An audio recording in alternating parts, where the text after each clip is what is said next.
So there's this little thing that I need to discuss about real badly. It's not really negative in most certain senses right now, as most of the other stuff I've covered. It's most likely me being skeptical about this idea that was going on, or that should be going on in the later future, as far as I am concerned. You guys ever heard of a website that goes by the name of Rant? Well, Rant is a newswiring post website that actually talks about video games. Supposedly, I would say ranting as well, but I don't really know. I haven't looked into it. I just barely looked into this one article, to say the least. Well, today we're covering a news post that is within Gaming Rant called Midnight Club Reboot could be the antidote of racing games. So let's go ahead and dive into this wiring post. This story being covered by Cameron Swan. Though its origins are disputed, the racing game genre can definitely trace its roots all the way back to the early 1970s. This was going on when Bill Gates was trying to create Microsoft, a website that would make things easy and more convenient for people to visit, I assume. But many attempts, it wasn't really easy for him to do so. So yeah, this should be said in general that video games, as far as I'm concerned, were started in the 1970s, and back then it wasn't popular as far as I was concerned. That was until the 1980s where we got Pac-Man and Donkey Kong and the Super Mario Bros. Arcade games come out. Back to topic, meaning that racing games has been in existence just as long as the video game medium as a whole. Over the last 5 decades, the racing game genre has naturally evolved quite a bit, going from top-down racers to rudimentally Mode 7 titles to some of the most graphically impressive, realistic games on the market. On my take, within the PS2 era, they were actually good when the gameplay physics and mechanics were actually like right there. If it shows that people actually worked on it, people actually cared about the game as a whole. I don't think graphics really matter too much, but it's something that people want to work on as well. I've seen Midnight Club 3 and it looked highly detailed for the PS2 for its time. Not highly detailed, much like the games we're getting nowadays, but you get the idea. But as the racing game genre has come to evolve, well, to me, it looks like it's devolving instead. It's starting to lose its variety, and that's where Midnight Club Reboot could come into play. Ladies and gentlemen, let me just say this. This is the part that I'm skeptical about as far as I am concerned. I'm not gonna lie, this is actually going good at some certain degree. But I just don't know. I really don't know if this is actually gonna come true or not. If we see Rockstar games nowadays, they don't look too promising nowadays. And it states out the history about the game, which we're not gonna go straight to covering. We're just gonna skip ahead of that part. Too many racing game fans, the genre hits its peak in the early mid-20s. Yes, street racing.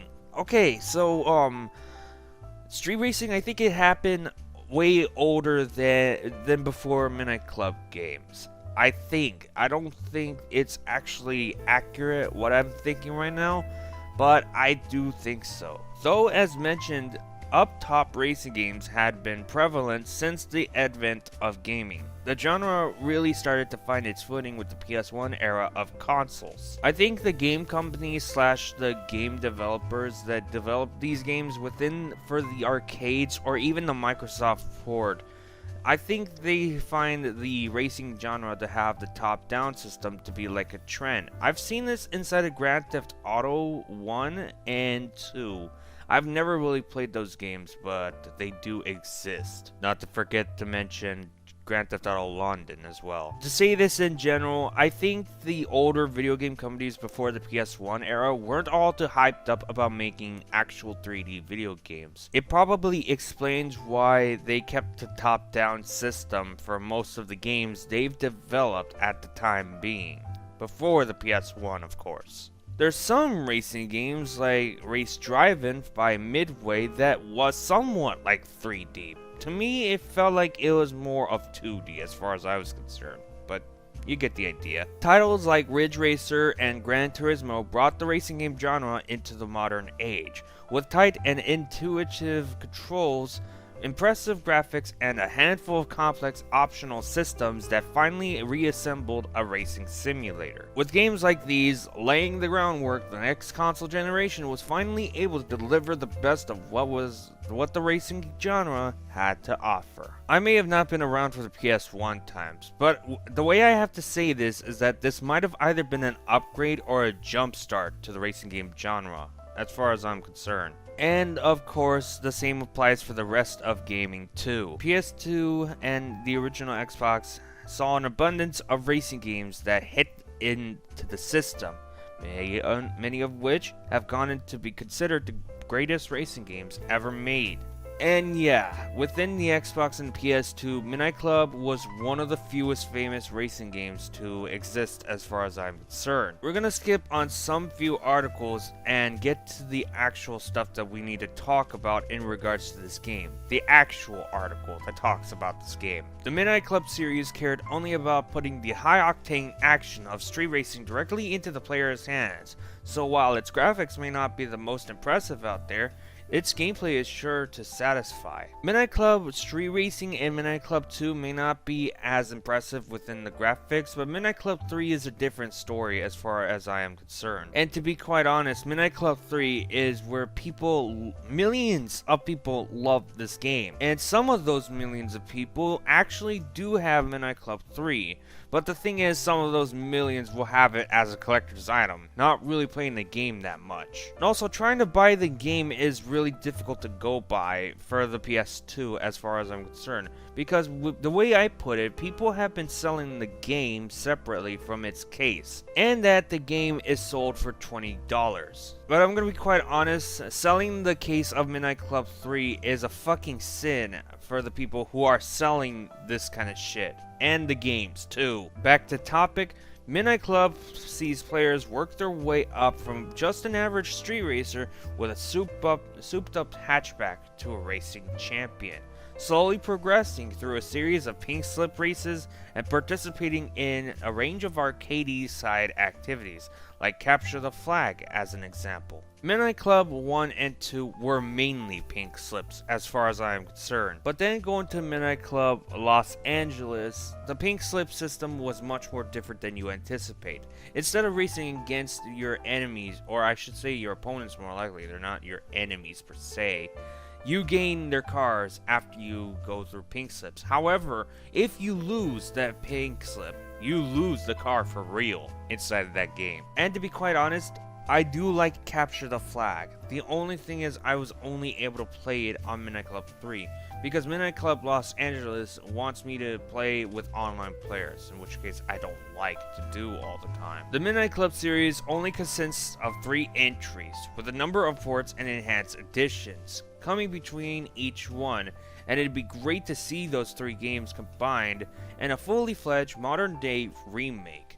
Though these games may need a new lick of paint, their gameplay is pretty spot on, and it could be exactly the type of game the genre needs to undergo a refresh. Yes, please, the racing game needs a refresh from all of this bullshit. I've been seeing Forza Horizon 5, and some people have already complained back then, once it was released, that it was having a few issues and whatnot. And I honestly don't want to play a new Need for Speed game. Most of what EA is doing is utter dog shit anyways. Because after Need for Speed Heat was like the best-selling Need for Speed game that Ghost Games could ever make. And EA had a chance to actually update the game to make it more better so that way we could actually enjoy it for a very long while. But no, they don't give a fucking shit about their fans. They make Criterion do the work instead. And we got Need for Speed Unbound, which I will say is not bad. But I'm still fucking skeptical that EA will be working on Need for Speed Unbound games for a while. That's just what I think. Rockstar Games needs to do a reboot. They need to do a remake of all the Midnight Club games they made whatsoever. Yes, I can agree with this. The only problem is though, ever since 2008, Rockstar Games didn't really make a new Midnight Club game as far as I am concerned. In fact, they didn't ask Rockstar San Diego to give Rockstar Games a new concept for another Midnight Club game.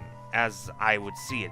And that's being said for the PS4 and the Xbox One versions of the game. And look at Rockstar Games today. Look at the modern Rockstar Games. They're still milking GTA 5. Why do you think we haven't gotten the GTA 6 for the PS5? Why do you think they haven't developed a new Midnight Club game? Well, I mean, they didn't make a Midnight Club game since 2008, as I said. But still, if there was someone who asked for this, and if Rockstar Games San Diego had an idea of making a new Midnight Club game, then they would want to do that underneath Rockstar's permission. However, Rockstar Games didn't say that they were gonna do that. They just want They just want Grand Theft Auto 5 to be fucking milked. It's the reason why Rockstar Games abandoned Red Dead Redemption Online. As far as I'm concerned, Red Dead Redemption Online didn't even get any new content the way I would see it. And that's another thing, is that we didn't get GTA 6 for the PS5 and the Xbox Series X or S because people are still playing Grand Theft Auto 5 and they're fucking buying shark cards still. That's the other problem that I'm having with this. And I don't know if Rockstar Games read this news wiring post. If they even did, they're probably just gonna say, oh, there's no need to work on making a new Midnight Club game, or the new Midnight Club game could wait even more longer than it has to. Let's keep updating Grand Theft Auto 5. We want to make more money out of this. Let's make a shitty remaster so that way we could gain more money out of it all. This is all being said because Rockstar Games doesn't really give a fuck anymore. They're just trying to do everything they can. They're practically way more worse than EA games, as far as I am concerned now. My belief is because Strauss Zelnick, being the CEO, just decided to come up with this fucking stupid idea in the first place. And after he saw that the shark card system exists. I would love the idea for Rockstar San Diego to just go out there and make a new Midnight Club game. I really would like for them to do that. But with Rockstar Games being this douchey ass motherfucker that they are right now, or a pair of douchey ass motherfuckers I should say, we're not going to be able to get that anytime soon. So I don't think a reboot will come to be the case for I don't know how long. I'm not going to lie, I do like the idea of Rockstar Games that they should make a new Midnight Club game. They should reboot the whole entire franchise. I'm just highly skeptical because of what they're doing today in regards to GTA 5, as I said. And I don't want to be on the same bandwagon effect as everyone else in regards to saying that we're never going to get a new Midnight Club game. Maybe I will at some point, I just don't want to go straight into being inside of it early. I want to wait a little bit longer to see if they would make a new Midnight Club game. And if they don't within the next few years, maybe even decades, that just proves the point. They ain't making a new Midnight Club game, which means they are not making a new Midnight Club reboot. That is how I would see it within my personal point of view in regards to Rockstar Games about making video games nowadays. Anyways, with that being said, thank you everyone for watching the video. Hopefully you do enjoy it, because I do enjoy this little thing that Cameron from Game Rant has to say about the game series as a whole in regards to Midnight Club game. I'm just skeptical as to what Rockstar Games would do in the future, because knowing them today, they're still working on doing Grand Theft Auto 5 updates, and they're not going to stop anytime soon until Grand Theft Auto 6 comes out. And Grand Theft Auto 6, I don't even know when exactly Grand Theft Auto 6 is going to come out as far as I'm concerned. And I'm not saying that because I want to buy Grand Theft Auto 6. I really am not going to buy Grand Theft Auto 6. Fuck that game. I've had enough of Rockstar Games' bullshit in regards to Grand Theft Auto 5 and all the modders / hackers and the griefers and all that stupid shit. And I really don't want to be dealing with that stupid bullshit onto Grand Theft Auto 6. I had enough with it. And with that being said, feel free to leave a like, a comment, and subscribe. And as always, I shall see you on to the next episode.